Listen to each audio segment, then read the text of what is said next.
নমস্কার, আমি অঞ্জনা। টেস্ট বা টেলস আমার পেজ।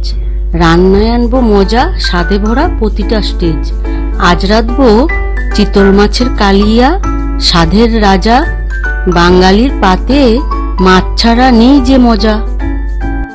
আজকের রান্নায় লাগছে কালো জিরে, তেজপাতা, দুটো কাঁচা লঙ্কা, অল্প লাল বাদাম, কিশমিশ, একটা পেঁয়াজ দেখুন একটু বড় বড় করে কেটে নিয়েছি, আর একটা পেঁয়াজ ও অল্প আদা একসাথে বেটে নিয়েছি। আর লাগছে চিতল মাছ। প্রথমে মাছগুলোতে হলুদ নুন মেখে ভেজে নিলাম।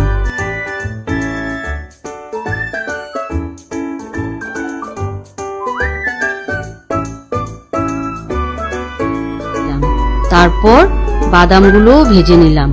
এবার তেলে তেজপাতা ও কালি জিরে ফোড়ন দিয়ে পেঁয়াজগুলো দিয়ে তারপর একে একে বাটা মশলা, হলুদ গুঁড়ো, জিরে গুঁড়ো, মরিচ গুঁড়ো ও নুন দিয়ে ভালো করে ভেজে নিলাম।